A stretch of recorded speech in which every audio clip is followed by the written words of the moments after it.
अपनी आंखें बंद करें।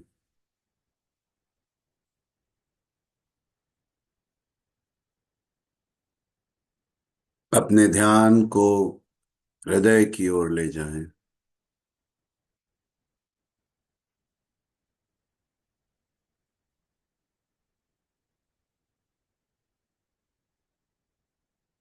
और अपने अंतःकरण में तब तक डूबते रहें जब तक आप एक प्रकाश को अनुभव ना कर पाए। और गहरा, और गहरा, और गहरा।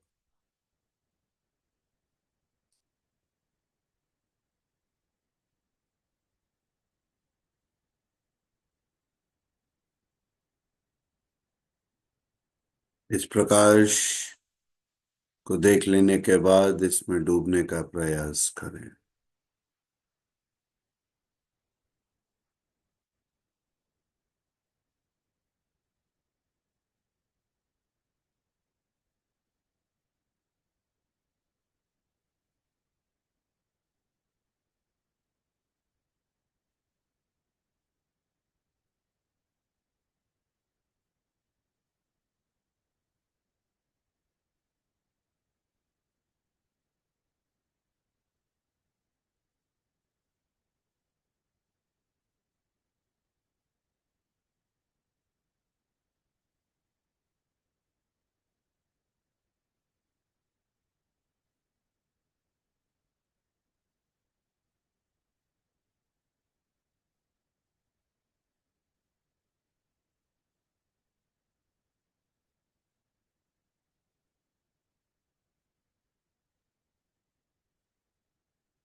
हमारे अंदर ही व्याप्त ईश्वर को नमन करें। सच्चे हृदय से प्रणाम करें। असीम शक्तियां व्याप्त हैं हमारे अंदर।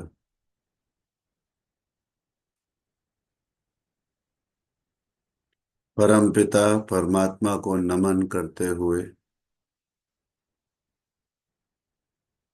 इस दिन को और इस सत्र को शुरू करते हैं।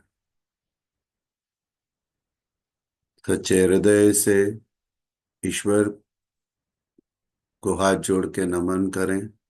कृतज्ञता करें वो सब कुछ जो ईश्वर ने दिया है उसके लिए। ये शरीर, वो श्वासें, काम करने की हिम्मत, वो प्रेरणा।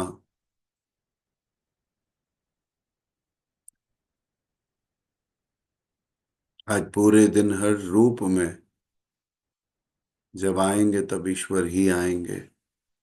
जो भाव बनेगा वो प्रेम का ही होगा। आज का सारा दिन कामनाओं से मुक्त होना चाहिए, ये ईश्वर से प्रार्थना करें। ईश्वर कर्म के पीछे की प्रेरणा है और वो ही करा रहे हैं इस भाव के साथ, बिना किसी फल की इच्छा के हम अपने कर्म को कर सकें, ऐसा आशीष आशीर्वाद हमें प्राप्त हो।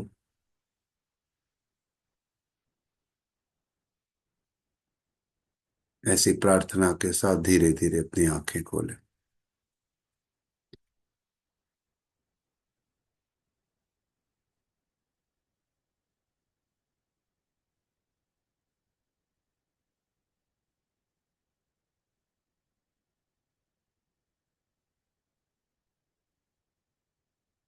हम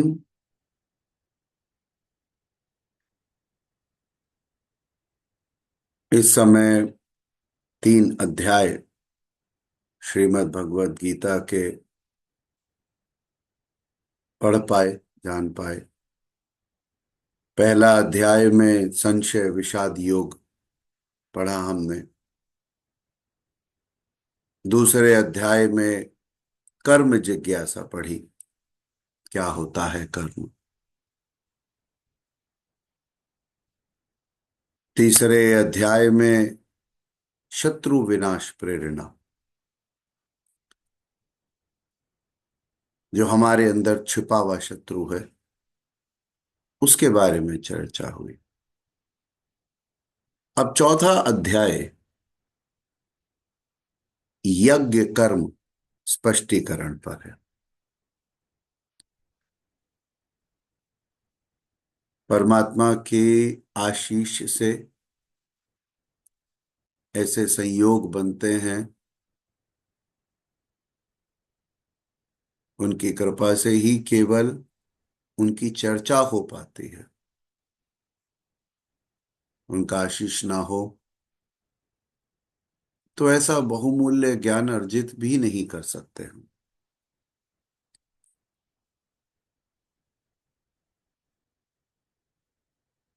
ईश्वर को नमन करते हुए चौथे अध्याय की शुरुआत करते हैं। ओम श्री परमात्मने नमः।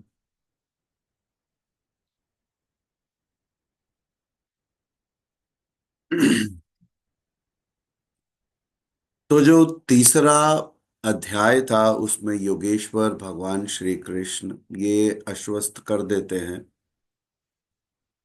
कि अगर आप जो दोष दृष्टि है इससे रहित होकर जो भी इंसान श्रद्धा के साथ मेरे मत को, मेरी बात को मानेगा, उसके अनुसार चलेगा, तो वो कर्म बंधन से पूरी तरह छूट जाएगा।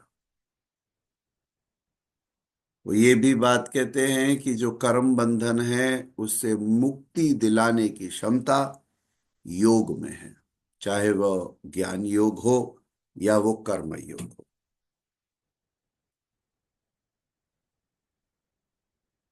ये जो चौथा अध्याय है इसके अंदर यज्ञ कर्म, भगवान का जन्म कैसे होता है, भगवान क्या करने के लिए आते हैं, उनके आने का क्या उद्देश्य है, कहाँ पर ईश्वर बसते हैं, हमारे जन्म लेने का क्या उद्देश्य है, ऐसे कई प्रश्नों का उत्तर इस अध्याय में है। बड़े ही प्राइमरी इंफॉर्मेशंस है, लेकिन ये बड़ी इंपॉर्टेंट इंफॉर्मेशंस है, क्योंकि यही तो सवाल अक्सर हमारे अंदर गूंजते रहते हैं ईश्वर से संबंधित, कि क्या है ईश्वर, क्यों है ईश्वर, कैसे आएंगे ईश्वर,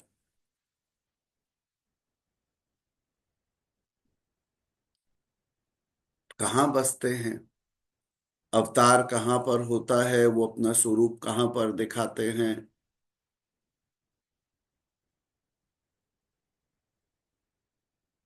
मैं फिर ये बात दोहराता हूं, ये ज्ञान पहली बार भगवान ने नहीं दिया जिसे हम श्रीमद् भगवत गीता कह रहे हैं, और ये केवल अर्जुन को ही नहीं दिया, ये पहले भी दिया गया था और ये बाद में भी दिया जा रहा है। कहने वाले पात्र अलग अलग समय पर भिन्न रहे होंगे। तो भगवान कहते हैं कि अर्जुन, मैंने ये जो अविनाशी योग है इसको कल्प के आदि में विवस्वान को कहा था, यानी सूर्य को। फिर सूर्य ने मनु से कहा, मनु ने इक्ष्वाकु से कहा। तो ये समझें कि जो इस ज्ञान की चर्चा हो रही है ये ऐसी इंफॉर्मेशन नहीं है जो पहली बार कही गई, पहले भी अलग अलग स्वरूपों में या बिना किसी स्वरूप के भी ये कहा गया है, और उसके बाद भी कहा गया होगा। और अगर हम श्रीमद् भगवत गीता की ही बात करते हैं तो वो केवल भगवान अर्जुन को ही नहीं कह रहे, क्योंकि ये सुन दो लोग पा रहे हैं जो भगवान कह रहे हैं। एक अर्जुन सुन पा रहे हैं और दूसरे संजय सुन पा रहे हैं। संजय महाभारत में एक बड़े इंपॉर्टेंट कैरेक्टर है।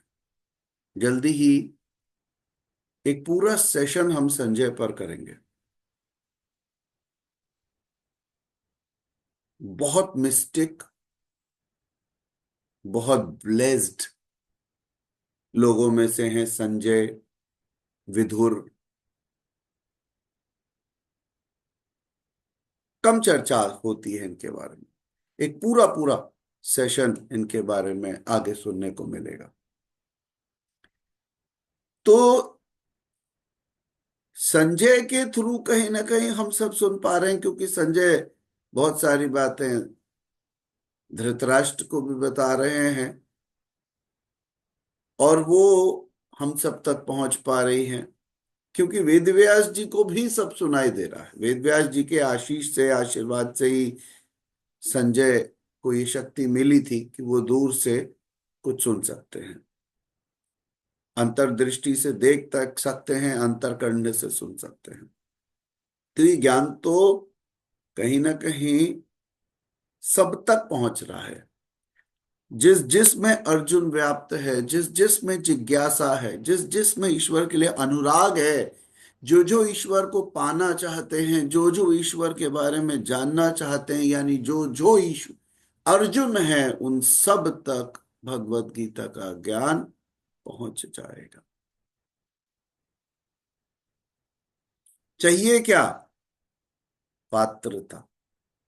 If you are the right person, if this is the glass and the lid is open, आप में भरने की इच्छा है तो ये भर जाएगा। जिसमें भरने की इच्छा ही नहीं होती, जो बोतल ऊपर से बंद होती है, वो नल के नीचे लगाओ, कुएं के नीचे लगाओ, झरने के नीचे लगाओ, या समुद्र में डुबा दो, उसमें कुछ नहीं भरेगा। तो अगर आप अर्जुन हैं, तो आप किसी भी एरा में थे, इस तरीके की ब्रह्म विद्या आप तक खुद पहुंच जाएगी। बड़ी अनुकंपा है ईश्वर की। और हमने शुरू में पहले अध्याय में ये जाना, अर्जुन कौन है? अनुराग है। संजय कौन है? संयम है हमारे अंदर का छुपा, धैर्य है। तो ये ज्ञान पहले भी कहा गया और बार बार कहा जाता है, पर अर्जुन कहते हैं कि हे ईश्वर, आपका जन्म तो अपरम, यानी अब हुआ है,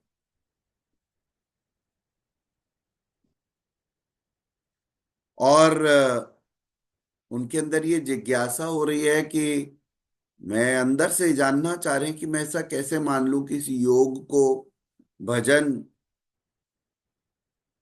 के आदि में कहा गया था, इतने जमाने पहले भी कहा गया था।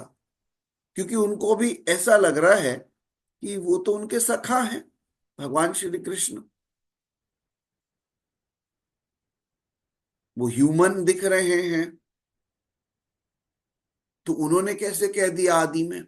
वो ऐसा पहले कैसे कर सकते हैं? तो उनमें जिज्ञासाएं उठ रही। और बड़ी अच्छी बात है कि वो बड़ा खुल के पूछ भी रहे हैं कि साहब, मैं ये जानना चाहता हूं कि ऐसा कैसे हो गया कि आपने पहले कैसे कह दिया, आप तो अभी जन्मे हो। ऐसी ही दृष्टि होती है सामान्य, ईश्वर स्वरूप बन लेकर आते हैं, भक्त को पता ही नहीं होता। ईश्वर की आंखों में, उस व्यक्ति की आंखों में भक्त झांक कर ही नहीं देखता, उसे अंदाजा ही नहीं होता कि परमात्मा स्वयं में मेरे पास में थे। वो अपनी मूढ़ बुद्धिता में ही रहता है, वो उसकी सामान्यता को ही देखता रहता है, कैसा सामान्य मेरे जैसा शरीर है, कैसी सामान्य सोच है, लेकिन वो डूबता ही नहीं। अर्जुन को भी ऐसा ही शायद प्रतीत होता है, इसलिए उन्होंने प्रश्न पूछा कि साहब, आप भी तो अभी जन्मे हो, तो तब आपने उस जमाने में कैसे कह दी ये बात? अच्छी बात ये दिख रही है कि वो खुल के प्रश्न कर रहे हैं, और बुरी बात ये दिख रही है कि एक दिव्य व्यक्ति की आंखें, उनकी वाणी में दिव्यता होती है, अलौकिकता होती है। परमात्मा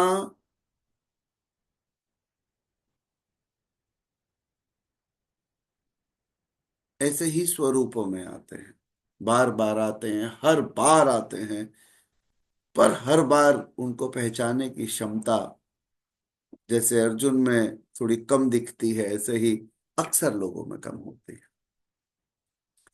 तो वो प्रश्न पूछते हैं और भगवान इसका बड़ा ही सरल सरल उत्तर देते हैं। तो वो कहते हैं कि अर्जुन, मेरे और तेरे बहुत से जन्म हो चुके हैं, मुझे भी आना पड़ता है, तू भी आता है, पर तू उन सबको नहीं जानता।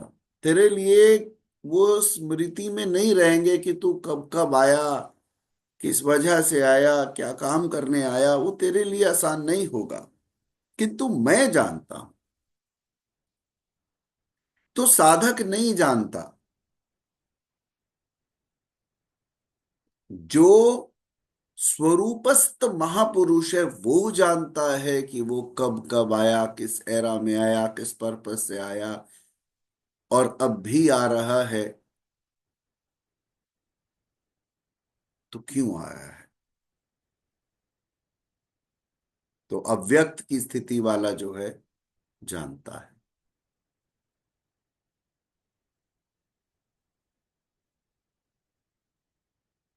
क्या आप सबकी तरह पैदा होते हैं, ऐसा अर्जुन पूछते हैं भगवान श्री कृष्ण से। तो भगवान श्री कृष्ण कहते नहीं, स्वरूप की प्राप्ति शरीर प्राप्ति से भिन्न है। शरीर में लिमिटेशंस हैं, लेकिन जब आप एक स्वरूप धर कर आओगे तो आपके लिए लिमिटेशंस नहीं होते हैं। जब एक इंसान मनुष्य योनि में जन्म लेता है, इंसान की तरह लेता है, माँ के गर्भ से आता है, तो बड़े सारी लिमिटेशंस लेकर आता है। लेकिन ईश्वर जब स्वरूप लेते हैं तो लिमिटेशंस में नहीं होते, और जब मनुष्य योनि में भी जन्म लेते हैं तो पहले क्षण से वो अपनी ईश्वरीय क्षमता और शक्ति को जानते होते। वो बंध जाते हैं माया में उस सिस्टम्स को फॉलो करने के लिए, बट वो चाहें तो एक सेकंड में उससे बाहर आ सकते हैं। क्षमता है, हर सेकंड क्षमता है। बट फिर भी जब भगवान शरीर रूप में आएंगे तो माँ से डांट भी खाएंगे, वो सारी चीजें वैसे ही करेंगे जैसे सामान्य को करनी चाहिए। लेकिन जिन पर ईश्वर की कृपा होती है वो अपने आसपास में सतोगुण के आधार पर, वाणी पे, नेत्र में, सोच के आधार पर ये जान जाते हैं कि इन पे ईश्वर की कृपा है या ये ईश्वरीय तत्व है।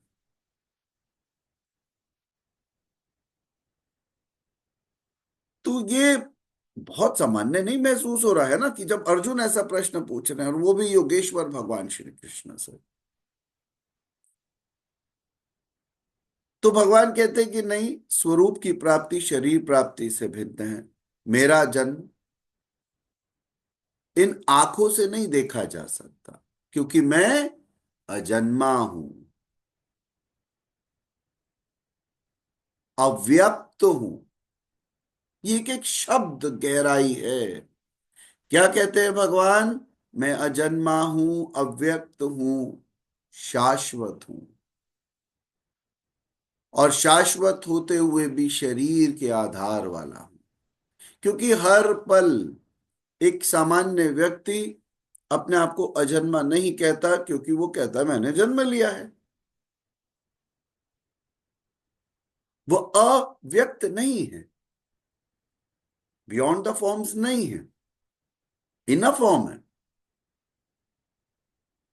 और शाश्वत भी नहीं है। तो ये अनुभव ईश्वर को जन्म लेने के बाद भी होते, क्योंकि वो जानते हैं कि यही उनका सत्य स्वरूप है। और जो व्यक्ति शरीर में रह के आत्मा तक पहुंचता है, आत्मा में डूबता है, और यही आत्म स्वरूप में उपासना करता है ईश्वर की, जान जाता है कि परमात्मा भी अंदर ही हृदय देश में वास करते हैं, तो वह ईश्वर की प्राप्ति यानी रियलाइजेशन कर लेना ही उसका अंतिम चरण है। ना ईश्वर को बाहर पाना है और ना ही शरीर से पाना है। जिन जिन लोगों ने ब्रह्म सूत्र पढ़ा था उनको ये बात पूरी तरह से ये बात ध्यान होगी कि ईश्वर आ- को पाने के लिए आपको शरीर से अंतर्मन में जाना है, आत्म स्वरूप में। और आत्म स्वरूप के अंदर आत्म उपासक है और उपास्य की आपको उपासना करनी है। Meditation, that is why, is one of the major ways of knowing the ness। और ईश्वर को रियलाइज करते हैं, पाते नहीं है। जो कभी खोया ही नहीं था उसे क्या पाने की कोशिश और प्रयत्न करने की जरूरत है।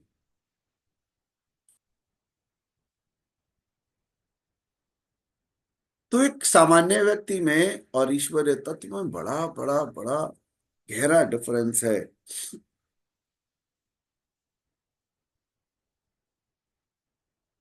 शरीर के रहते ही उस परम तत्व में प्रवेश पाया जा सकता है, क्योंकि आपको कर्म करने पड़ेंगे।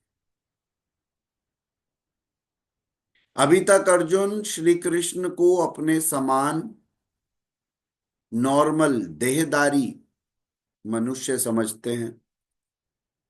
अब वो एक और प्रश्न पूछते हैं कि क्या आपका जन्म वैसे ही है जैसे सबका होता है? क्या आप भी शरीरों की तरह ही पैदा होते हैं जैसे बाकी सब होते हैं? भगवान श्री कृष्ण कहते हैं, मैं विनाश रहित, मैं विनाश रहित, पुनः जन्म रहित और समस्त प्राणियों के स्वर में संचालित होने पर भी, समस्त प्राणियों के स्वर में संचालित होने पर भी अपनी प्रकृति को अधीन करके आत्म माया में प्रकट होता।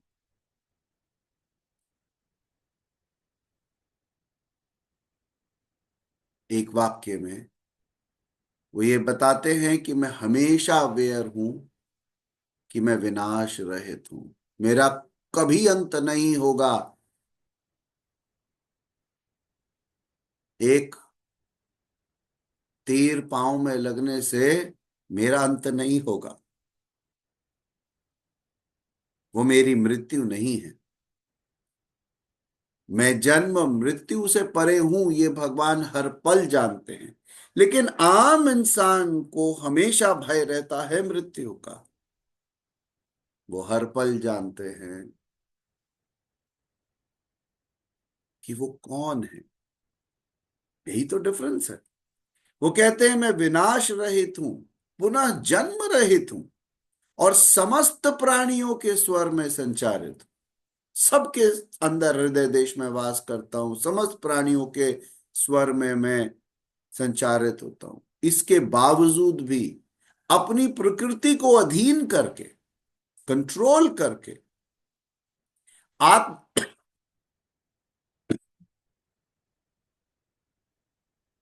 आत्म माया में प्रकट होता हूं। आत्म माया का अर्थ और थोड़ा सा आगे समझेंगे। आत्म माया में प्रकट होता।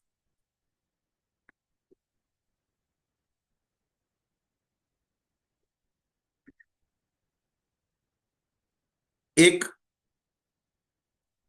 माया तो अविद्या है, जो हम लोगों ने अवेकनिंग विजडम में पढ़ी थी जब अविद्याएं पढ़ रहे थे, जो प्रकृति में आपका विश्वास दिलाती है। जो है वो नहीं दिखता, जो नहीं है वो दिखता है। और आपको कहीं ना कहीं सच्चाई तक पहुंचने में कभी कभी बाधक भी बनती है। और दूसरी माया है आत्म माया,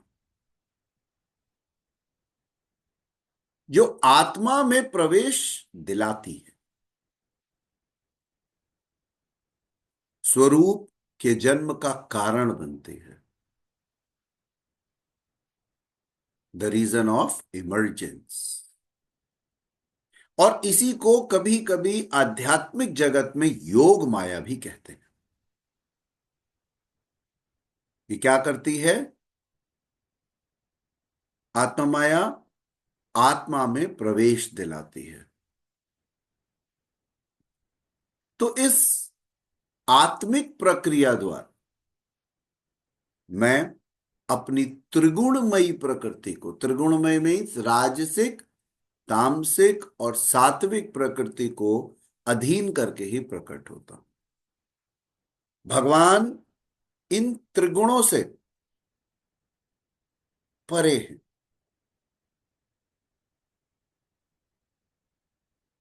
हम इन तीन गुणों के अधीन हैं। क्या सीखा था हमने पिछली बार? तीनों, तामसिक राजसिक सात्विक सब में होता है, लेकिन कोई एक कंपोनेंट हायर होगा सिचुएशंस के अकॉर्डिंग, गुण उभरेंगे। लेकिन कोई ना कोई गुण, जैसे ये ग्रुप सात्विक और रजस और राजसिकता का एक मिश्रण लेके लोगों का बैठा हुआ है। तो जितने भी लोग हैं उनमें कुछ हिस्सा राजसिकता का है और प्राथमिक तौर पर सात्विकता है। कहीं तमस थोड़ा थोड़ा छुपा है। गृहस्थ में रजस से सत्वा की तरफ जाने वाले गृहस्थ ईश्वरीय तत्व को ज्यादा ग्रहण करते हैं, और जिनमें सात्विकता ही रह जाती है, जिन गृहस्थ में, वो ईश्वरीय ही हो जाते हैं। जब आप सात्विकता को भी धीरे धीरे छोड़ने लगते हो, ऐसे समझिए कि सात्विकता के साबुन से तामसिकता के मैल को हटाया जाए, लेकिन वो मैल को हटाते हटाते साबुन भी घिस के गायब हो जाता। तो सात्विक गुण भी कहाँ शून्य हो जाते हैं पता ही नहीं लगता, कौन से गुण है ये भी पता नहीं लगता। ईश्वर की ही प्रेजेंस है जिसमें आप इस जीवन को जीते हो, और उन्हीं को ही जीवन का उद्देश्य मान के उन्हीं में ही अपने जीवन को समाहित कर लेते। तो ईश्वर जो है त्रिगुणमयी प्रकृति को अधीन करके प्रकट होते हैं।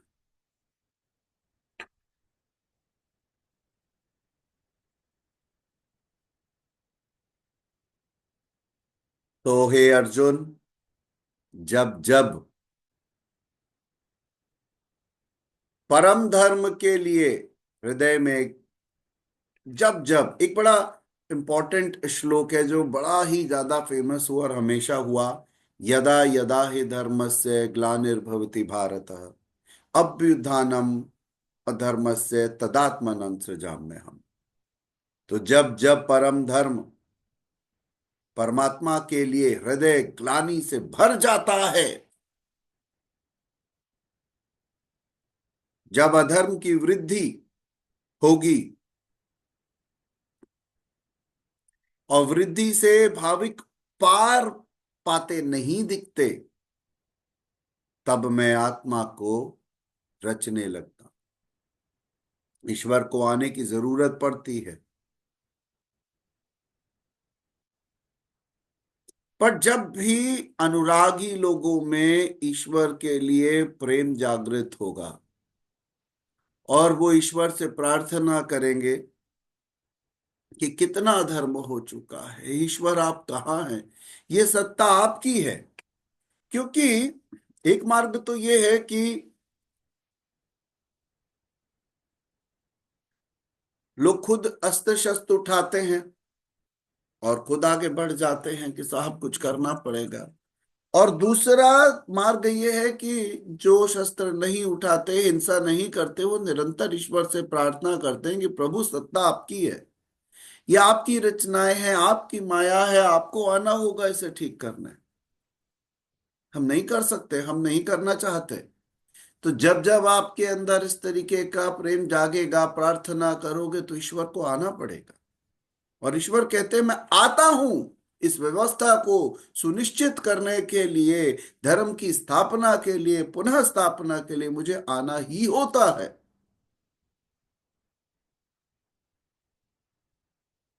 एक कमरे में बड़े सारे बच्चे हैं, माँ बाप कह रहे हैं बच्चे खेल रहे हैं, अब वो तो एक दूसरे पे झपट पड़े, लड़ाई झगड़ा कर रहे हैं। तो कभी तो ऐसा होगा कि ईश्वर, माँ बाप को पता चल जाएगा कि भैया झगड़ा हो रहा है, अब हमें जाना पड़ेगा। कब तक कहेंगे ये आपस में सुलट लेंगे। और जो बच्चा पिट रहा होता है वो तो खास करके चीख रहा होता है, मम्मी मम्मी मम्मी, आ जाओ बचा लो, ये बड़े भाई बहन मेरे को, मेरे पे हावी हो रहे हैं। फिर मम्मी प्रकट ही हो ही जाती है। मम्मी को देखते ही सब स्टैंड एट ईज हो जाते हैं और सबको समझ में आ जाता है कि ओ गॉड, अब हमें भी सजा मिलेगी, हम गलती कर रहे थे, हमने इसको छोटा समझ के धुन दिया। उसी तरीके से इस व्यवस्था में ऐसा नहीं है कि ईश्वर को पता नहीं। The God is always knowing everything. क्यों? क्योंकि हमारे हृदय देश से भी ईश्वर ही देख रहे हैं, इन नेत्रों से भी ईश्वर ही जान रहे हैं, आपके अंदर के भाव भी उनको पता है। लेकिन एक कंसोलिडेटेड कॉन्शियसनेस, स्पिरिचुअल अवेयरनेस, उस एनर्जी को कंसोलिडेट करके उसकी प्रेजेंस को क्रिएट कर देती है। God is that consolidated higher level spiritual consciousness. तो वो कहते हैं कि जब अनुराग आप में आएगा, इस तरीके के भाव आएंगे, तो निश्चित तौर पर ये होगा, मुझे धर्म की स्थापना के लिए आना होगा।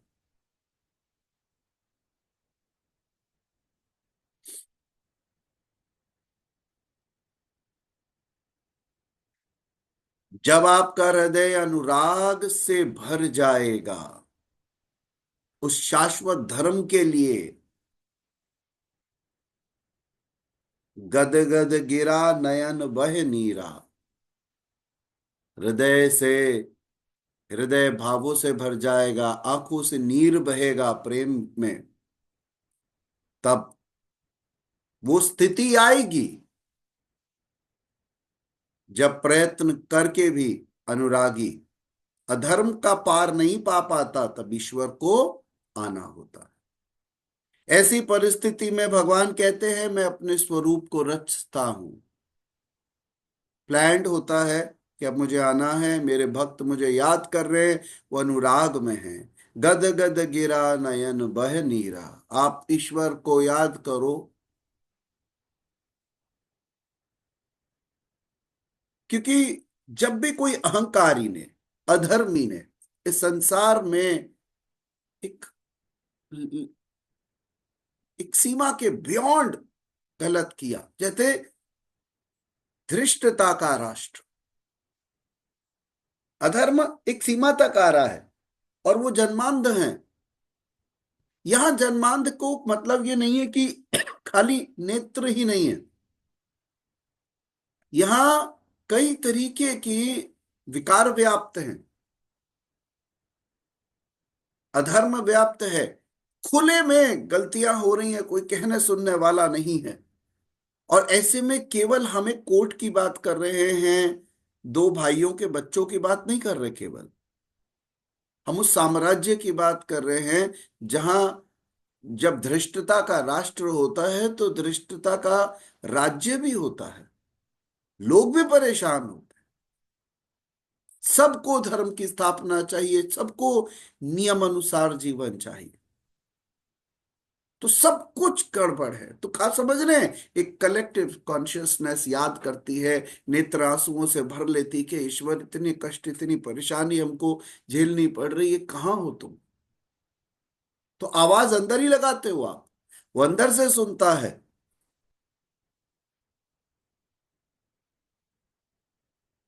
तो परमात्मा को ऐसी स्थिति में अपना स्वरूप रचना होता है। तो परमात्मा को लाने वाले कौन हैं? अनुरागी। सो केवल भगतन हित लागी। केवल भक्त ही हैं जो भगवान को ला सकते हैं। बड़ा प्यारा है ना भजन, भगत के वश में है भगवान, कुछ इस तरीके का। तो ये अवतार किसी भाग्यवान साधक के अंतराल में होता है। ये श्लोक को पूरा करें तो परित्राणाय साधुनाम विनाशाय च दुष्कृताम धर्म संस्थापनार्थाय संभवामि युगे युगे। अर्जुन, साधुनाम परित्राणाय, परम साध्य एकमात्र अगर कुछ है तो परमात्मा है। कोई साधने योग्य है, पाने योग्य है, परित्राणाय साधुनाम विनाशाय च दुष्कृताम। तो साधुनाम परित्राणाय मतलब परम साध्य एकमात्र परमात्मा है, जिसे साध लेने पर कुछ भी साधना शेष नहीं है। साधु नाम परित्राणाय मतलब परम साध्य एकमात्र कौन है? परमात्मा।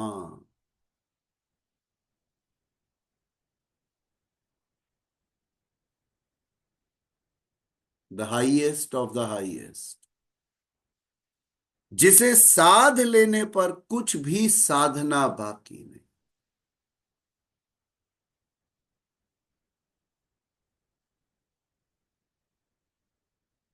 इस वाक्य के बाद अंदर से हृदय देश में आवाज आ रही है कि क्या कुछ और जानने पढ़ने का कोई मतलब बचा है?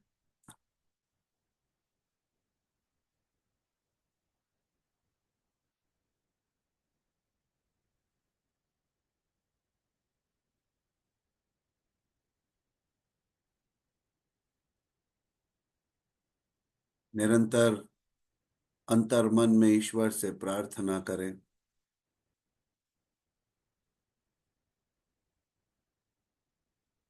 कि आपके अलावा और कुछ नहीं है।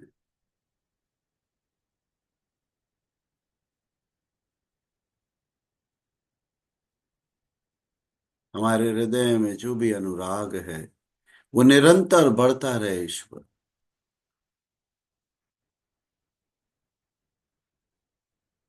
ये हृदय में अगर कोई भाव जागृत हो तो आपके हो, और इस नेत्रों में कोई छवि बने तो आप। हर रूप में आप हो, हर नाम आपका हो।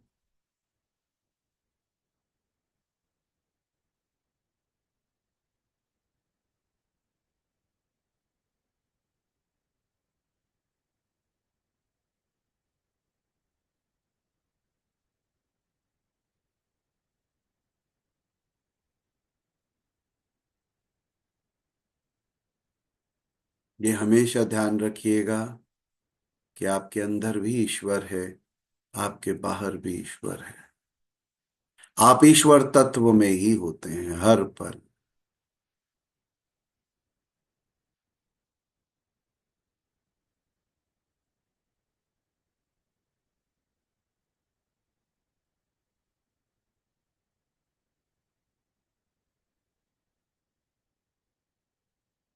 वापस आते हैं।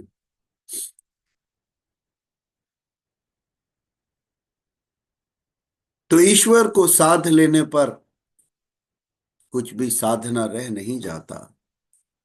उस साध्य में प्रवेश दिलाने वाले विवेक। तो पहला गुण क्या है? विवेक। दूसरा वैराग्य, शम, दम। आपको याद आ रहा होगा, जब हम लोगों ने ब्रह्म सूत्र पढ़ा था तो शम दम इनकी चर्चा हम लोगों ने पहले अध्याय में की थी।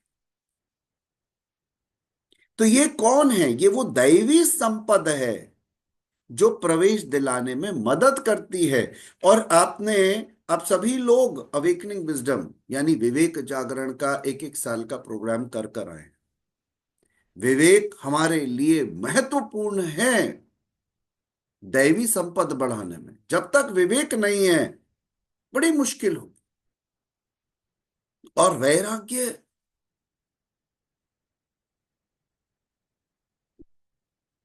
जब तक आप संसार की चीजों से मोह में बंधे हो तो राग बना रहेगा। और आप हर समय कोशिश करोगे कि मैं कभी कभार समय निकाल लूं ईश्वर के लिए। फुल टाइम गृहस्थी, पार्ट टाइम ईश्वर की साधना।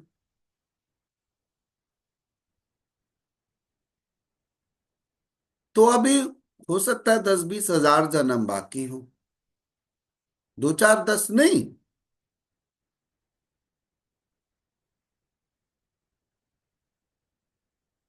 ईश्वरीय स्थिति में कर्म करने हैं। ऑफिस से लेके रसोई तक हर काम इस भाव में डूब के रहना है, ईश्वर ईश्वर ईश्वर ईश्वर ईश्वर, हे परमात्मा।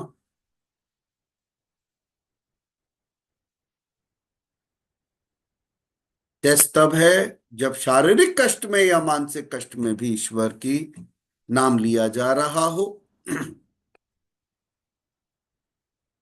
देर is nothing to know except God, there is nothing to achieve except God. तो ये वैराग्य, विवेक, शम, दम, ये वो दैवी संपद है जो उस साध्य में प्रवेश दिलाने में मदद करती है। साध्य कौन? परम साध्य परमात्मा में प्रवेश दिलाने में मदद करती है। फिर भगवान क्या कहते हैं? दुष्कृताम, जिसने दूषित, जिनसे दूषित कार्य रूप लेते हैं। क्या क्या चीजें हैं जो दूषित हैं? कामनाएं, जिन्हें हम कहते हैं काम। कामनाएं हैं जो आपको कहीं ना कहीं कंटेमिनेट करती हैं। क्रोध है, काम क्रोध राग द्वेष। काम क्रोध राग द्वेष, चार बड़े बड़े आपके शत्रु हैं। काम मतलब कामनाएं, क्रोध मतलब गुस्सा, राग अटैचमेंट्स, और द्वेष तो हो ही गया। हम अंग्रेजी में क्या बोलते हैं? पुश एंड पुल।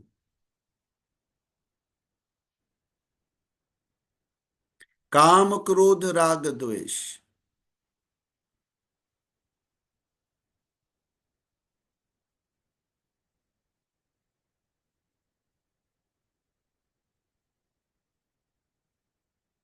तो इनको नष्ट करने में भी मदद करते हैं ईश्वर। इसके अलावा धर्म को भली प्रकार से स्थिर करने के लिए भगवान कहते हैं, मैं युग युग में प्रकट होता हूं। आपके अंदर दैवी संपद को स्थिर करने में, विवेक, वैराग्य, शम, दम ऐसी दैवी संपद को स्थिर करने में,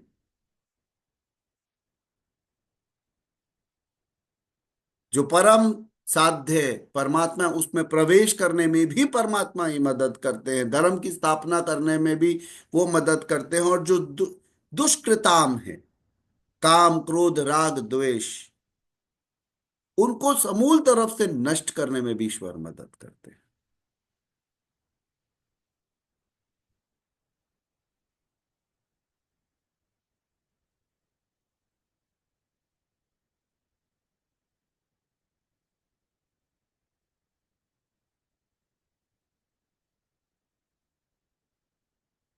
कुछ श्लोक सुनते हैं चौथे अध्याय के, और उसके बाद आगे चर्चा करते रहेंगे।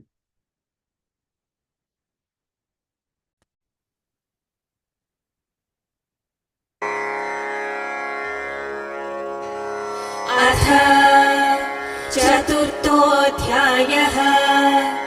ज्ञानकर्मसन्न्यासयोगः।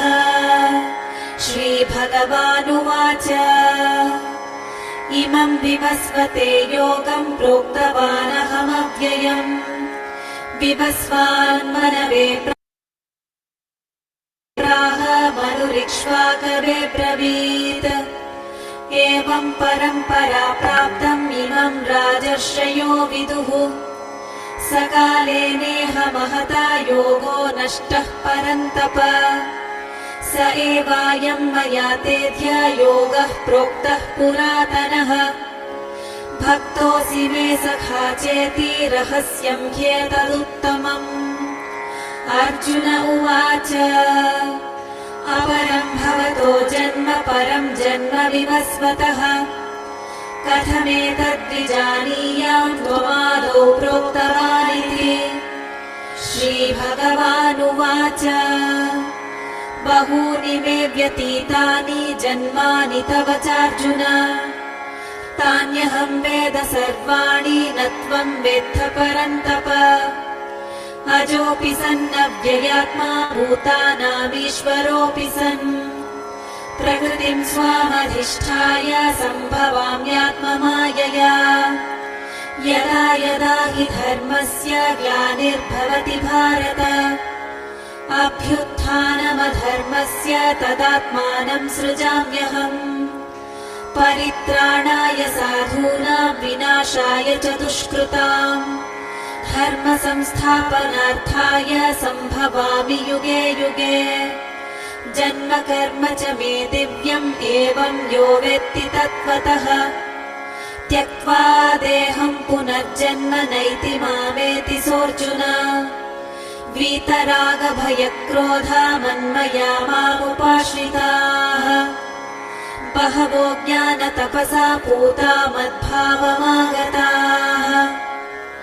ये यथा मां प्रपद्यन्ते तांस्तथैव भजाम्यहम् मम वर्त्मानुवर्तन्ते मनुष्याः पार्थ सर्वशः काङ्क्षन्तः कर्मणां सिद्धिं यजन्त इह देवताः क्षिप्रं हि मानुषे लोके सिद्धिर्भवति कर्मजा चातुर्वर्ण्यं मया सृष्टं गुणकर्म विभागशः तस्य कर्तारमपि मा विद्य कर्तारमव्ययम्।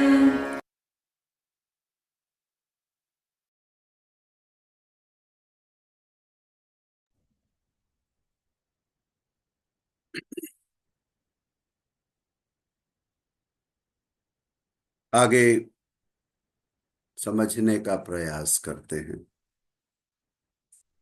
मेरी आवाज आई होप सभी लोग क्लैरिटी से सुन पा रहे होंगे। तो क्यों आ रहे हैं भगवान, क्या प्रयोजन है, कैसे आते हैं, इन सब बड़ी बेसिक चर्चाएं हैं, लेकिन भक्त में ऐसे प्रश्न उठते हैं। अगर मैं बहुत सिंपल शब्दों में बोलूं, energy is the base of creation.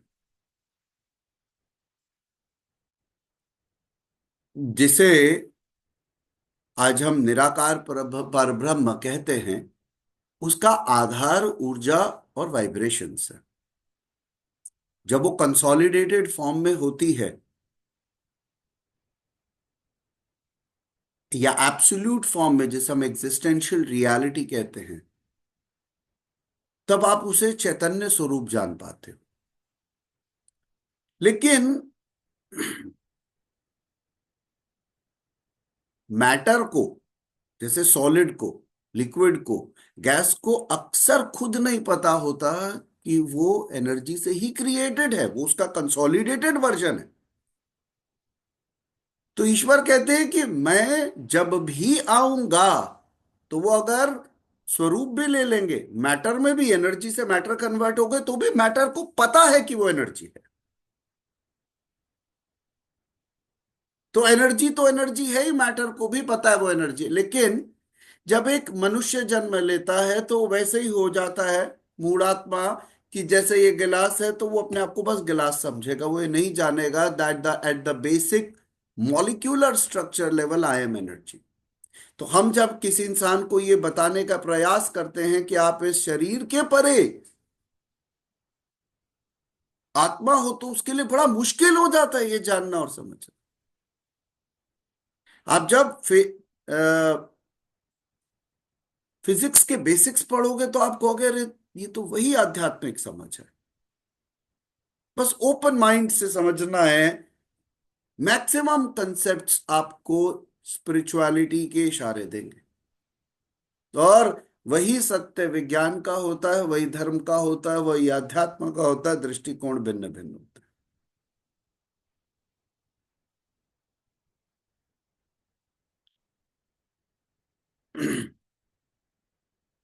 राग और विराग दोनों से परे वीतराग, राग और विराग दोनों से परे वीतराग। उसी तरह भय और अभय, क्रोध अक्रोध, इनसे परे अनन्य भाव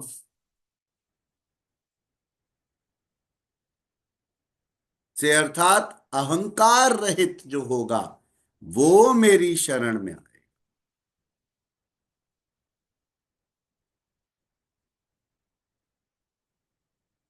तो भगवान कहते हैं कि मेरे स्वरूप में जुड़ने वाला व्यक्ति के लिए पहली चीज मुझे चाहिए कि वो अहंकार रहित हो। तो अहंकार व्यक्ति मेरी शरण में आएगा। ऐसे बहुत सारे लोग ज्ञान और तप से पवित्र होकर मेरे स्वरूप को पा चुके हैं।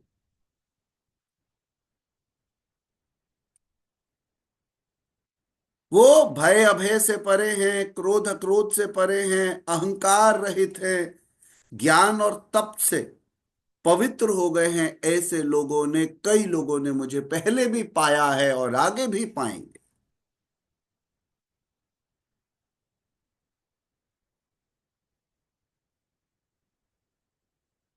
और एक आपको और बात बोलता हूं, कभी भी आप तीर्थ जाएं,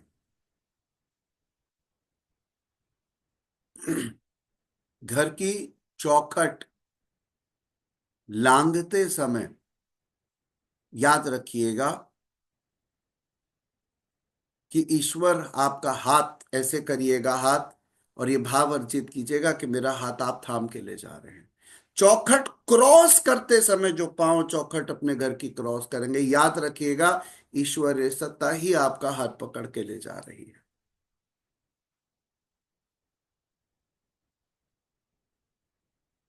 उस पूरे सफर में कम बात करें, ईश्वर का मनन करते रहें, उनका नाम लेते रहें, उनको अनुभव करते रहें अपने हृदय देश में। ध्यान याद रखिएगा कि ये तीर्थ कोई एक मंदिर में जाकर नहीं हो रहा है, ये भाव है, और भाव को हायर लेवल तक लेके जाना है। ये ट्रैवलिंग व्यर्थ है। अगर इस ट्रैवलिंग में आप चिप्स कॉफी चाय, फूफा जी मौसा जी भाई साहब जी के चक्कर में रह गए, तो ये पूरा ठंडा कर दिया मामला आपने। आप एक मंदिर में एक मूर्ति के दर्शन करने नहीं जा रहे हो, आप सामान्य मनोस्थिति से हृदय देश की ओर धीरे धीरे जा रहे हो। भाव बनाए रखो निरंतर। मैंने कई ऐसे सत्संग ग्रुप देखे कि वो कहीं जाते हैं तो निरंतर भजन कीर्तन करते हुए चलते हैं, अच्छा नाम लेते हुए चलते हैं, ये भाव अच्छा है। कोई राधे राधे कह रहा है, कोई जय माता दी कह रहा है, आप जब निकलें याद रखिएगा अब आपका कुछ नहीं है, आपको कुछ ज्यादा नहीं सोचना। जो बुकिंग्स करनी थी, जो अरेंजमेंट करने थे, आपने पहले कर लिए। अब आप छोड़ दें परमात्मा। लोग झगड़े कर रहे होते हैं, हमें तो ये वाली सीट बोली थी, 4 नंबर 5 नंबर, बस में पीछे को बैठा दिया।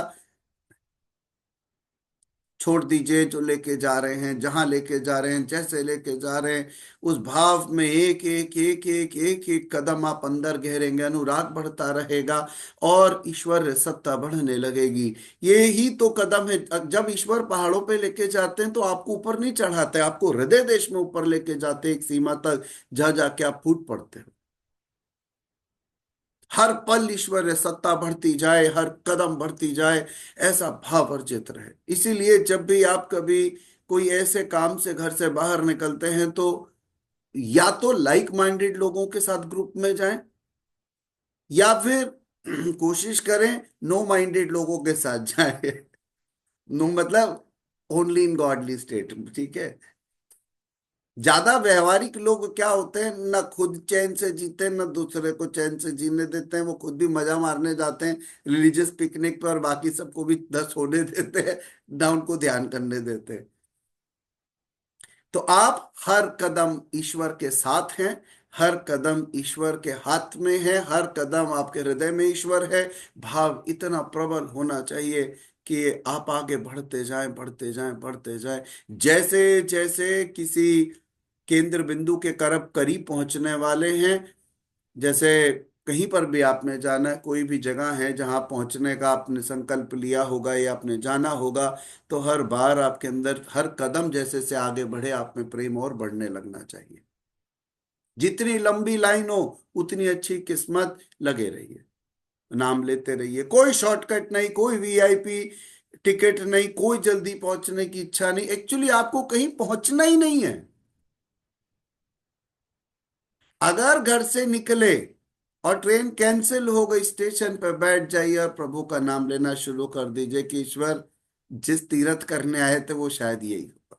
ना मूड खराब करना है, ना कुछ और सोचना है, उनकी रजा में सबकी रजा है। इस जिंदगी में जिसे पाना है वो अंदर है, वो हर जगह बाहर भी है। फिर भी किसी स्थान विशेष के लिए निकले हैं, तो भाव ऊपर जाना चाहिए। जब आप वहां पहुंच जाएं तो उनसे मुलाकात करके आए। मुलाकात में दर्शन भी होता है, खाली दर्शन ना करके आए।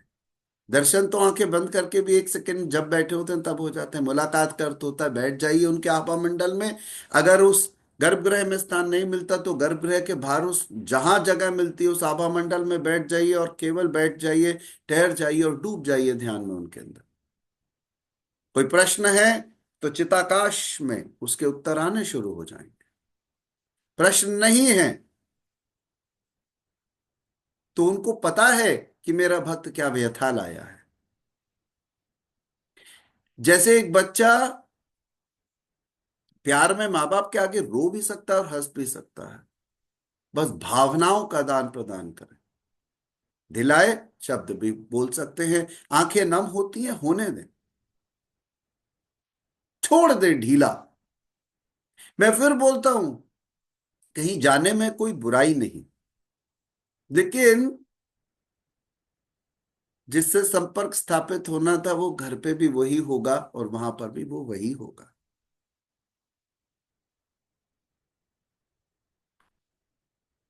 आध्यात्मिक व्यक्ति का एक मेंटल ब्लॉक टूट जाता है कि खाटू श्याम जी केवल राजस्थान में और उनके वहीं दर्शन होंगे। वो मेंटल ब्लॉक टूट जाता है, उसे पता है हर रूप में भी खाटू श्याम है, हर नाम में भी खाटू श्याम है। आपने उस नाम से ईश्वर को बुलाया। इस घर में भी वही है, जैन मंदिर में भी वही है और गिरजाघर में भी वही है। आप गुरुद्वारे जाते तो भी वही है। तो आपका ये मेंटल ब्लॉक टूट जाता है, केवल इसी स्थान पर वो मेरी बात सुनेंगे, बाकी कहीं पे नहीं सुनेंगे। ईश्वर सर्वव्यापी है, सर्वज्ञ है, और कहीं नहीं जा पाए, पलंग पे लेटे हैं तो भी वो हृदय देश में वास करते हैं। आप ध्यान कर सकते हैं तो आपके सारे ब्लॉक टूटने शुरू हो जाते हैं, क्योंकि सभी नाम में वही, सभी स्वरूप में वही। तो भगवान बड़े प्रेम से यहां समझाने की कोशिश कर रहे हैं कि मुझे पहले भी पाया जा चुका है, लेकिन अहंकार व्यक्ति जो भय अभय से मुक्त है, काम क्रोध अक्रोध से मुक्त है, अहंकार रहित है, ऐसा व्यक्ति जो ज्ञान और तप से पवित्र हो चुका है, वो मेरे स्वरूप को ऐसे कई लोग पा चुके हैं।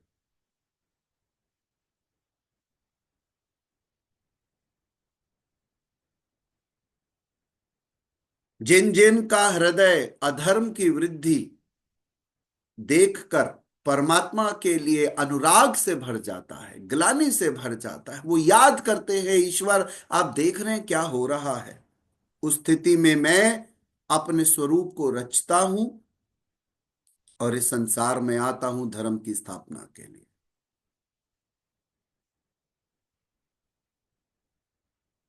और ईश्वर कहते हैं कि तत्व दर्शन ही ज्ञान है, ईश्वर को जानना ही ज्ञान है।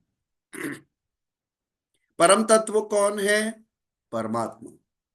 उनके प्रत्यक्ष दर्शन के साथ जान, या प्रत्यक्ष दर्शन को या उनको जानना ही ज्ञान है।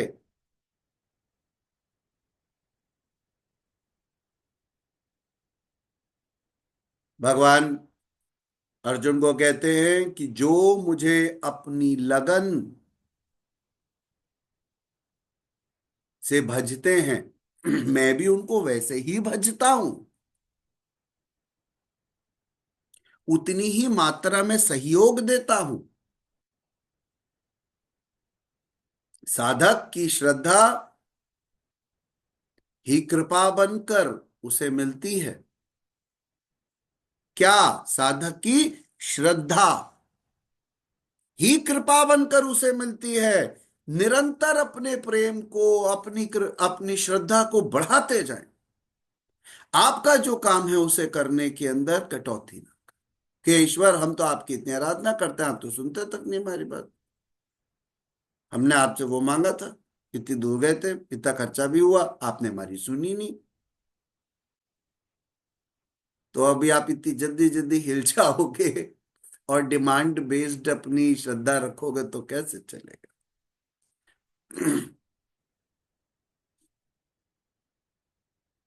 ईश्वर ने एक बात बड़ी साफ शब्दों में कही, काम ना रहे। ऐसा बच्चा बन जाए जो माँ बाप से माँ बाप ही मांग लेता है।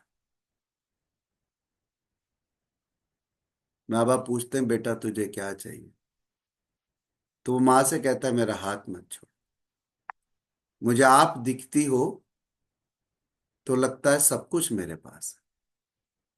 बस खरीद लिया उसने अपनी माँ को, हमेशा के लिए खरीद। दूसरा बच्चा कहता है रिमोट वाली गाड़ी दिलवा दो, माँ कहती है सही है, इसने ये सस्ते में छूट गया, इसने मुझसे बहुत बड़ी कॉस्ट मांग ली।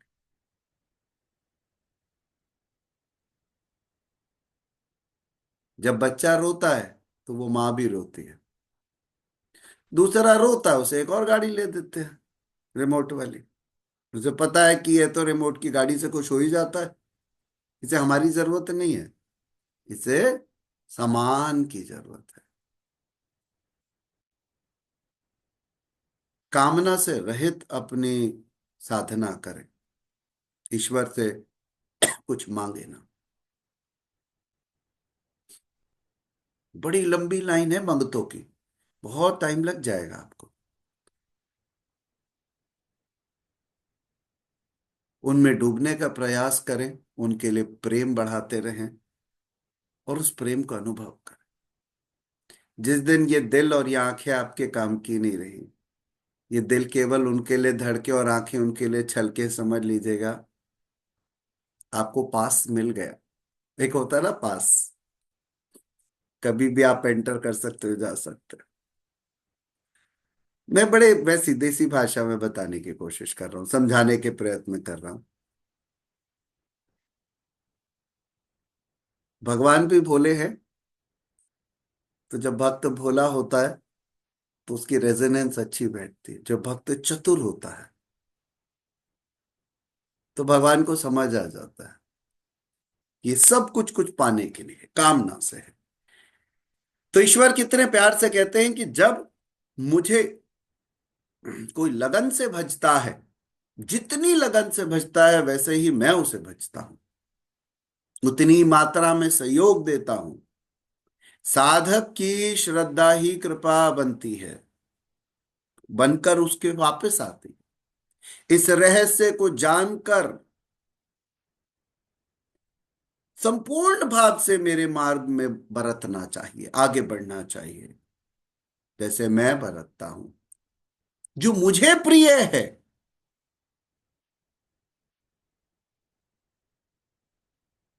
तो भगवान कहते हैं कि अब भगवान कैसे भजते हैं भक्त को?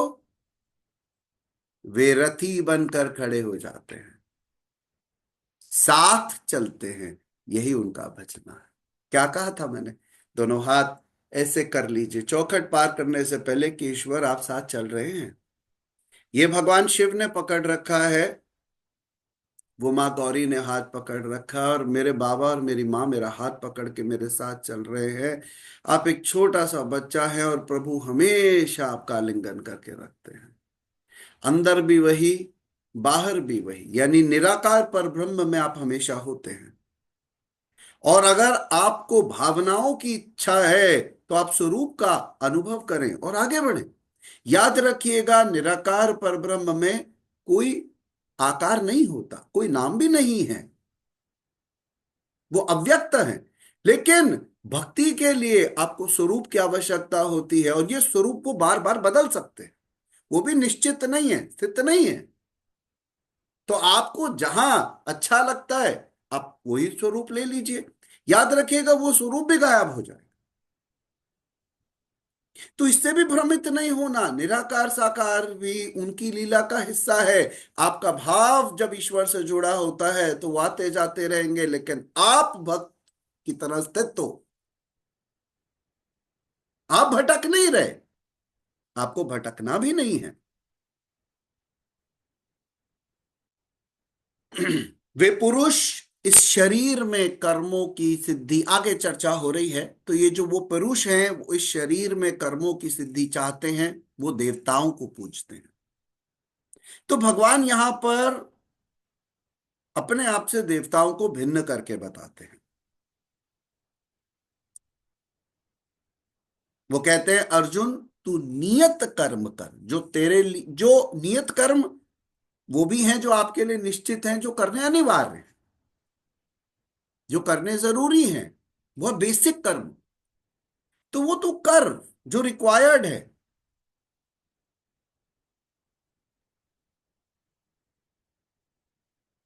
वो ये भी बोलते हैं कि यज्ञ की प्रक्रिया ही कर्म है। यज्ञ क्या है? साधना की विधि विशेष, साधना की विधि विशेष,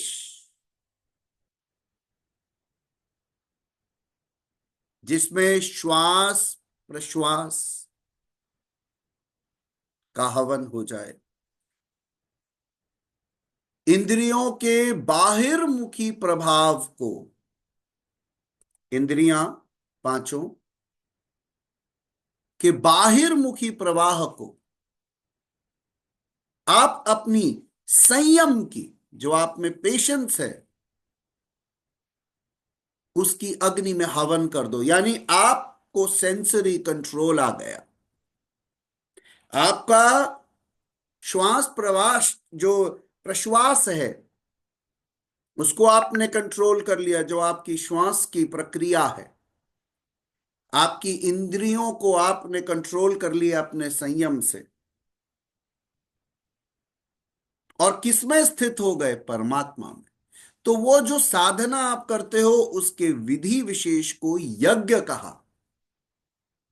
यहां पर एक फिजिकल यज्ञ की चर्चा नहीं हो रही, अगर आप ये समझ रहे हो कि हम बात एक फिजिकल यज्ञ की कर रहे हैं, तो वो अपने संयम को धारण करने की बात कर रहे हैं, उसकी विधि की बात कर रहे हैं, उसके विधि विशेष की बात कर रहे हैं, जिसमें आपने अपने श्वासों को कंट्रोल किया, इंद्रियों को अपने संयम से कंट्रोल किया, और इसका परिणाम है परमात्मा। तो उसकी जो विधि है वो यज्ञ है। और यहां पर भगवान कर्म को समझा रहे हैं, बहुत इंपॉर्टेंट है। 12वें श्लोक के अंदर इसका एक्सप्लेनेशन आता है, जो हमने अभी अभी सुना था, कि कर्म का शुद्ध अर्थ है आराधना। कर्म का शुद्ध अर्थ क्या है? आराधना। ये सबको लिखना है। और यज्ञ क्या है? साधना की विधि विशेष। जो साधना की विधि है वो यज्ञ है, और कर्म क्या है? आराधना। आगे भी एक्सप्लेनेशन आता है इसका।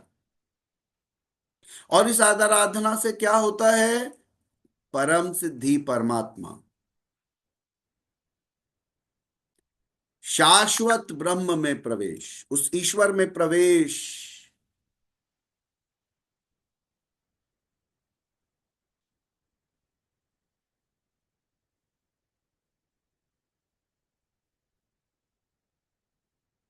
भगवान श्री कृष्ण कहते हैं, मेरे अनुसार बरतने वाले लोग इस मनुष्य लोक में कर्म के परिणाम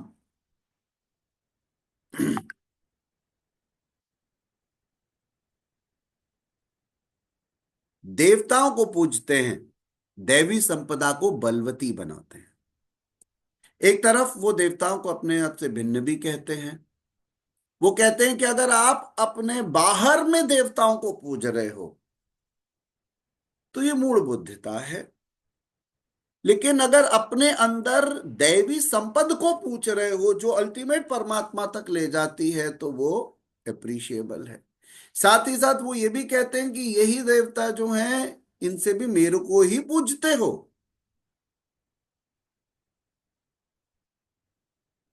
वो मुझसे भिन्न भी नहीं है, क्योंकि सच बात यह है कि हर स्वरूप में ईश्वर है, हर नाम ईश्वर का ही है।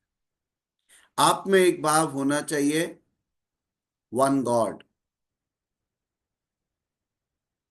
कहीं भी कभी भी सारी दैवी संपद एक ईश्वर की ही सत्ता है।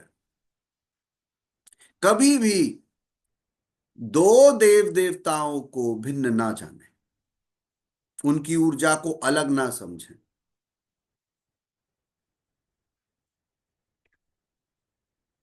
तीसरी बात,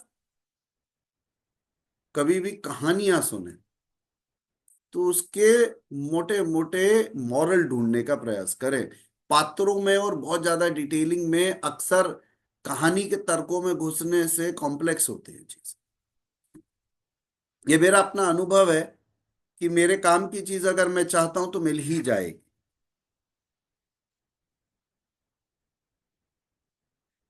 13वें श्लोक में भगवान कहते हैं, अर्जुन, चार वर्णों की रचना मैंने की। लेकिन भगवान ये बात क्लेरिफाई करते हैं, जैसे आज के टाइम पे ये वर्ण कैसे लगते हैं, ऐसा लगता है कि साहब हमारे साथ द्विवेदी जी बैठे हैं तो वो ब्राह्मण है, हमारे साथ अग्रवाल साहब बैठे हैं तो वो वैश्य हैं। तो हमने धीरे धीरे इसको कास्ट की तरह से बना। तब कि भगवान ने क्या कहता है? भगवान कहते हैं कि गुण कर्म विभागशः, मैंने जो चार भाग में समाज को बांटा वो गुणों के माध्यम से बांटा, गुणों के आधार पर बांटा। 13वें अध्याय में भगवान ये नहीं कह रहे ये फिक्स्ड है। और ये बात जो लोग वास्तु पढ़ चुके हैं हम लोग उन्हें बहुत क्लैरिटी से बात बताते हैं कि एक ही परिवार में हो सकता है चार अलग अलग वर्ण के बच्चे हो जाए। एक मिलिट्री में चला जाए तो आपको एक हमारा बेटा क्षत्रिय है, एक बिजनेस स्टार्ट कर रहा है वो वैश्य है, एक प्रोफेसर बन गया है वो ब्राह्मण है, एक खेती बाड़ी कर रहा है या उसका कुछ ऐसा काम है फिजिकल लेबर वो शूद्र है। तो पिताजी हो सकता है अग्रवाल साहब हो, लेकिन एक क्षत्रिय, एक वैश्य, एक शूद्र, एक ब्राह्मण, चार बच्चों के पिताजी हो सकते हैं। बट अगर आज से हम 50 साल पहले इस बात को करते तो आतंक मच जाता, कैसा कैसे हो सकता है? ब्राह्मण के बच्चे को ब्राह्मण ही होना पड़ेगा, कर्मकांडी होना पड़ेगा। वो अगर कुछ भी नीच, आप कुछ और काम करोगे तो नीच जात का काम कर। आप समझ रहे हो? ये मूढ़ बुद्धिता समय के साथ आई जब लोगों को बांध दिया गया। लेकिन इसके अपोजिट कई सारे ऐसे बड़े जबरदस्त साधक हुए जो क्षत्रिय थे लेकिन वो ब्राह्मण वर्ण में उन्होंने एंट्री मारी। अलग अलग तरीके के बहुत एग्जाम्पल्स हैं जिन्होंने हॉप करा, लेकिन वो बहुत ज्यादा नहीं। कहने का मतलब एक ये है कि आपके गुण के अनुसार ये विभाजित किए गए थे। गुण एक पैमाना है, मापदंड क्या है? गुण। इसका सरनेम के साथ पकड़ के जबरदस्ती का प्रेशर नहीं है। और इसीलिए हम आत्म मंथन में ना ही कास्ट को और ना ही रिलीजन को प्राथमिकता देते हैं। मानव धर्म से ऊपर कोई धर्म नहीं। अगर धर्म विभाजित करते हैं तो इनका महत्व घट जाए, अगर वो यूनाइट करते हैं और बांधते हैं तो उनका महत्व बढ़ जाए। हर पल सजगता ईश्वर में, ईश्वर की प्रेजेंस हर पल बनी रहे, ये इंपॉर्टेंट। हम लोग आत्मंथन में ये बात हमेशा कहते हैं, आप जिस धर्म में हो बने रहो, जिसका नाम लिया है लेते रहो, जिस गुरु को पकड़ लिया पकड़े रहो, पर शिद्दत से करो, श्रद्धा से करो। ना नाम बदलो ना रूप बदलो, साकार में निराकार में जिस स्वरूप में जैसे हो डूब जाओ ईश्वर में। जहां खड़े हो ये समझ लेना, गड्ढा खोद के पानी वहीं से निकाल। कुछ बदलने की जरूरत नहीं है, हृदय परिवर्तन की जरूरत है, श्रद्धा की जरूरत है, भाव की जरूरत। ईश्वर ने अगर चाहा कि हजारों धर्म हो तो उनकी इच्छा। ईश्वर ने जब जब पीर पैगंबर को भेजा उनकी इच्छा, उन्होंने जब संत मुनियों को भेजा उनकी इच्छा। जिसने जिसको देखा, जिसको जिससे आनंद मिला, जिसने जिसको प्यार किया, उसकी जैसा जो हो रहा है होने दो। आपके अंदर भाव हृदय देश में ईश्वर बसते हैं, ये बात हमेशा जानो और उसके अंदर डूबे रहो। ये बाहरी संसार का सफर है ही नहीं, एक्चुअली ये सफर ही आंतरिक संसार का है, पाना भी अंदर ही है। तो यहां पर भगवान बड़ी क्लैरिटी से बता रहे हैं कि साहब मैं, ये सिस्टम मैंने गुणधर्म के बेस पर बनाया है। श्री कृष्ण ने पीछे बताया कि यज्ञ जिससे पूरा होता है उस क्रिया का नाम क्या है? कर्म। कर्म का परिणाम है परमात्मा। अल्टीमेटली आप साधना कर रहे हो तो ईश्वर को ही पाना है। उस परमात्मा की चाह भी एक दिन खत्म हो जाती है, क्योंकि वो भक्त से भिन्न नहीं है। भक्त जान जाता है कि अंदर ही आत्मा, अंदर ही परमात्मा है, मैं तो ईश्वर तत्व जान गया, अंदर बाहर में ईश्वर में ही हूं, पाना कुछ है ही नहीं। तो वो बस केवल उसके भाव में जीता है, केवल ईश्वर्य भाव, बस डूबा रहता है और निरंतर उनमें डूबा रहता है।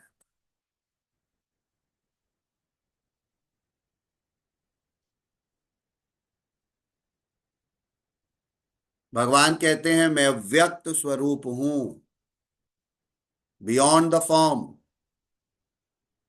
उसी की स्थिति वाला हूं मैं।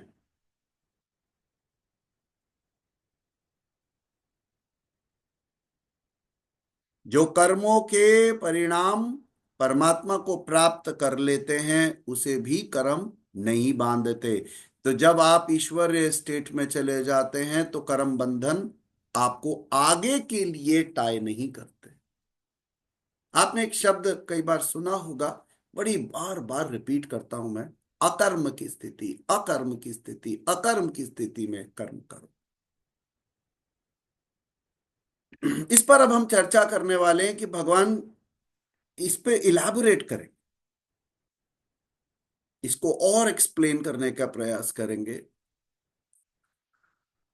आत्मस्थित, जो आत्मा में स्थित है, आत्मतृप्त, जो एब्सोल्युटली सेटिस्फाइड है इन द सेल्फ, आत्मकाम, जो महापुरुष हैं,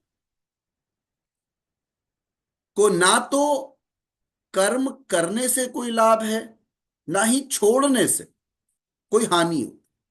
तो जब आपने ईश्वरीय तत्व को जान लिया, जब आप ईश्वरीय तत्व में स्थित हो गए, अब आपको कोई इंटरेस्ट नहीं बचता बहुत सारे काम। क्या करोगे? नेम फेम, क्या करोगे पैसे का, क्या करोगे तो आप, लेकिन कुछ बेसिक काम, नियत कर्म भगवत गीता कहती है करने चाहिए। क्यों? पीछे वालों के हित में। ऐसा ना हो कि सब कर्म करना छोड़ दें, कहते हैं महाराज जी तो वो भी नहीं करते, वो भी नहीं करते, वो भी नहीं करते, हमें क्या जरूरत पड़ी है। तो वो फिर भी आप देखोगे कि गुरु सामान्य काम करते नजर आ रहे हैं। अरे गुरु जी को क्या जरूरत है करने की?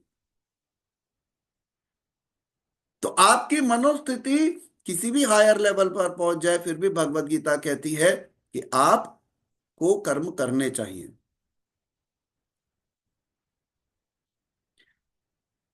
ऐसे कर्म विकल्प शून्य है, विशुद्ध हैं, और यही कर्म विकर्म कहलाते हैं। विकर्म दो तरीके से माने जाते हैं। एक तो वो बोलते हैं जो निषिद्ध कर्म है, उनको भी विकर्म कहा जाता है, जिनके लिए मनाही है। और विकर्म की एक्सप्लेनेशन भगवत गीता में दूसरी तरह से भी कही गई। तो वहां ये कहते हैं कि जो ऐसे कर्म जो विकल्प शून्य है, जब कोई ऑल्टरनेटिव नहीं बचता है, और वो किए जाने चाहिए, तो कहीं कहीं एक्सप्लेनेशन ये भी विकर्म के लिए आता है। अकर्म की स्थिति क्या होती है? जब आप ये मानते हो कि शरीर द्वारा आप नहीं, परमात्मा कर रहे हैं, कर्ता वो हैं, तब अकर्म की स्थिति है। तो जो पुरुष कर्म में अकर्म देखे, ये बहुत इंपॉर्टेंट बात है यहां पर। यही भगवत गीता में निष्काम कर्म योग की बात होती है कि फल की इच्छा मत करो। पर जो मुझे बड़ा प्रेम से शब्द दिखता है और गूंजायमान है वर्षों से अंदर अंतःकरण में, वो है अकर्म। ईश्वर की बड़ी अनुकंपा है, ये शब्द हृदय में कहीं बस गया। तो जो पुरुष कर्म में अकर्म देखे, यानी कर्म माने आराधना, और ये समझे कि करने वाला मैं नहीं हूं, करने वाला मैं नहीं हूं,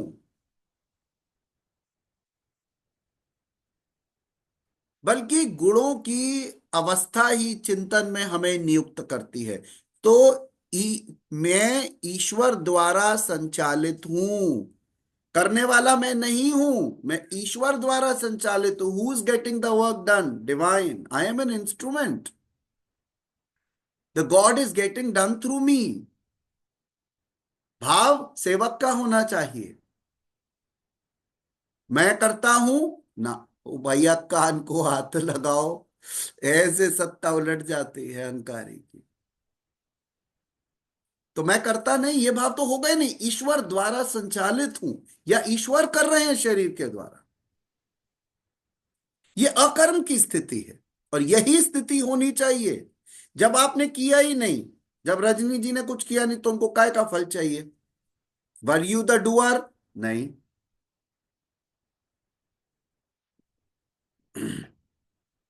तो जब रजनी जी ने कोई कर्म किया ही नहीं, उनके द्वारा ईश्वर कर रहे हैं, तो रजनी जी को फल चाहिए? नहीं चाहिए। तो ये भाव कि मैं करता हूं, ये नहीं होना चाहिए। मैं इष्ट द्वारा संचालित हूं, ऐसा देखें। और जब इस प्रकार आप अकर्म करते हैं, करने की क्षमता आप में आ जाती है, तो समझना चाहिए कि कर्म सही दिशा में हो रहा है। या तो आप ये कहते हो मेरे ईश्वर कर रहे हैं, या कहते हो ईश्वर करा रहे हैं। प्रेरणा वही, शक्ति वही, क्षमता वही, रिसोर्सेज भी उनकी। इसलिए आत्म मंथन में हम कभी चिंता नहीं करते। करने वाले ईश्वर, कराने वाले ईश्वर, प्रेरणा उनकी।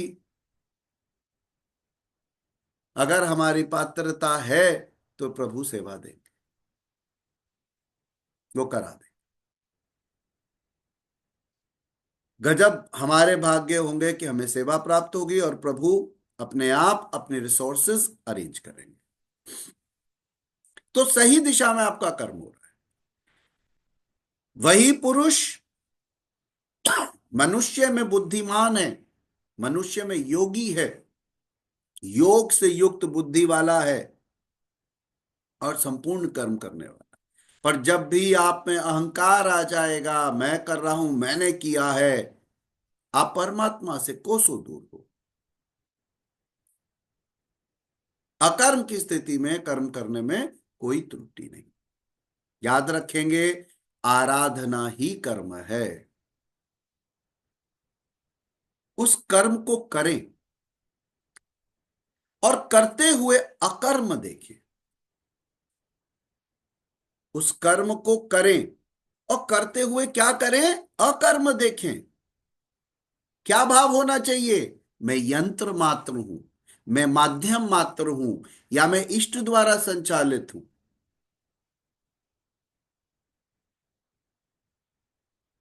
कराने वाले मेरे इष्ट हैं।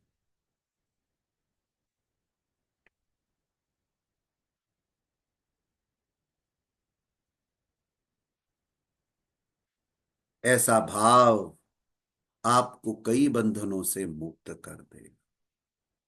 प्रभु पे छोड़ दीजिए, चिंता करने की आपको जरूरत है भी नहीं। जिसने अंतःकरण और शरीर को जीत लिया, जिस किसी ने अंतःकरण को और शरीर को जीत लिया, भोगों की संपूर्ण सामग्री जिसने त्याग दी। ये बहुत डिफिकल्ट है, बहुत ज्यादा डिफिकल्ट है, लेकिन पॉसिबल है। एक बार दोहराता हूं कि जिसने अपने अंतःकरण और शरीर को जीत लिया, क्योंकि इसका मतलब है वो परमात्मा में स्थित है। ये भोगों की चीज जो बाहर है, संपूर्ण सामग्री भोगों की क्या है? सामान, चीजें, धन दौलत से उनको त्याग दिया।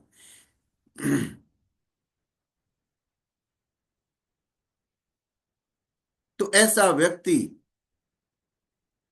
और किसी आशा से नहीं, क्योंकि वो परमात्मा में स्थित है, वो केवल कर्म करता दिखाई देता है।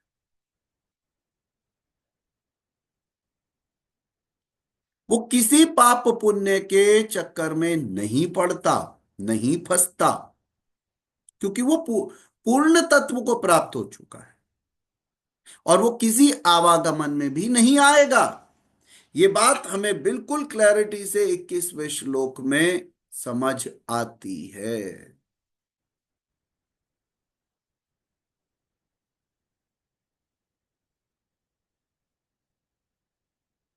बड़े ध्यान से समझनी है बात कि जो अपने आप को, जो भी कुछ अपने आप, जो कुछ भी आपको प्राप्त हो, उसी में संतुष्ट रहना सीखना चाहिए। इस बात को सबको मालूम है, फिर भी लिखिए, जो प्राप्त है उसमें संतुष्ट रहने वाला व्यक्ति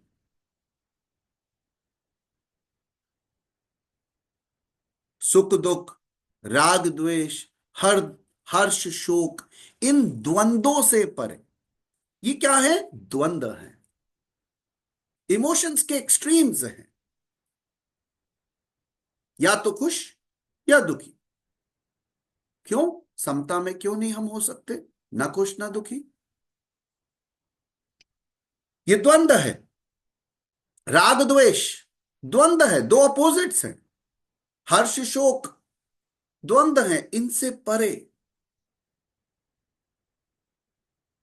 किसी भी ईर्ष्या विकार से परे, क्योंकि ये बांधती हैं चीजें। तो ऐसा व्यक्ति जो संतुष्ट है, द्वंद्वों से मुक्त है,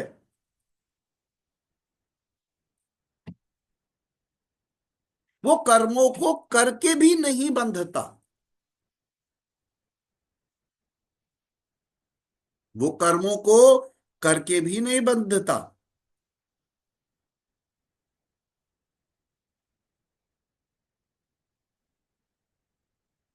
क्योंकि जिसे आपको पाना था वो आपसे अलग नहीं है, भिन्न नहीं है, वो आपसे अलग होगा भी नहीं। तो भय होना नहीं चाहिए।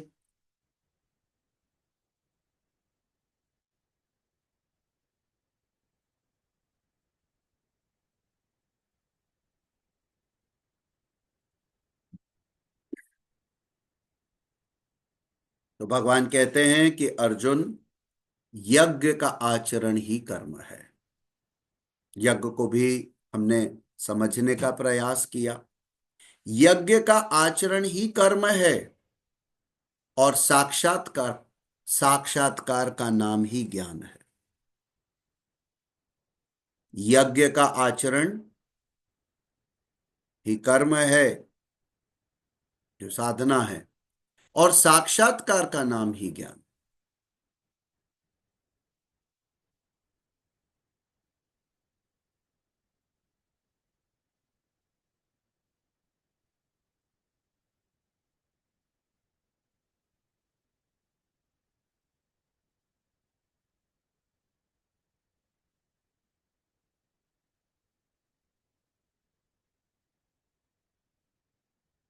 तो अभी तक हम समझने का ये बात प्रयास कर रहे थे कि अल्टीमेटली जो भी कर्म कर रहे हैं उसके पीछे उद्देश्य ईश्वर ही है,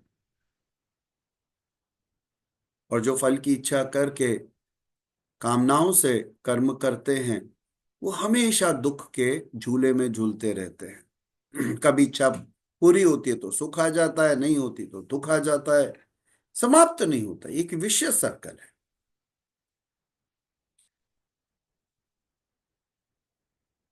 यहां पर बड़ी क्लैरिटी से भगवान ने ये भी बताया कि जो ज्ञानी व्यक्ति है वह अपने आसपास महापुरुषों में दैवी गुणों के आधार पर ईश्वर की अनुभूति करता है, उनके द्वारा करता है। जो शुरू में भी हमने बात समझने की कोशिश करी, और भगवान को स्वरूप लेके भी आते हैं और अंश स्वरूप भी नजर आते हैं।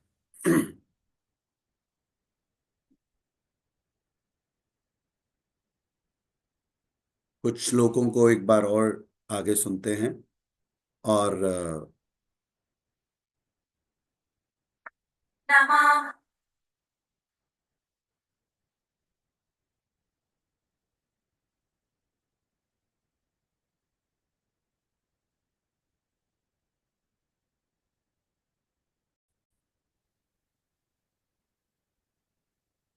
कर्माणि लिम्पन्ति न मे कर्मफले स्पृहा इति मां योऽभिजानाति कर्मभिर्न स बध्यते एवं ज्ञात्वा कृतं कर्म पूर्वैरपि मुमुक्षुभिः कुरु कर्मैव तस्मात् त्वं पूर्वैः पूर्वतरं कृतम् किं कर्म किमकर्मेति कवयोऽप्यत्र मोहिताः तत्ते कर्म प्रवक्ष्यामि यज्ञात्वा मोक्ष्यसे शुभात् कर्मणो ह्यपि बोद्धव्यं च विकर्मणः अकर्मणश्च बोद्धव्यं गहना कर्मणो गतिः कर्मण्यकर्म यः पश्येदकर्मणि च कर्म यः स बुद्धिमान् मनुष्येषु स युक्तः कृत्स्नकर्मकृत् यस्य सर्वे समारम्भाः कामसङ्कल्पवर्जिताः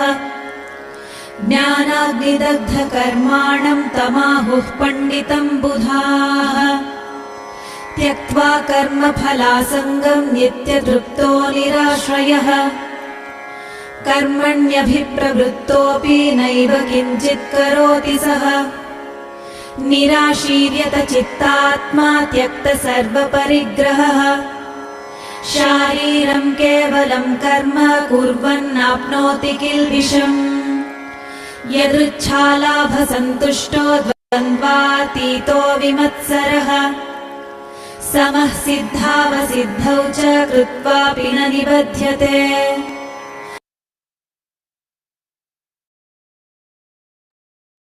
जो हमने आज पढ़ा है उसको,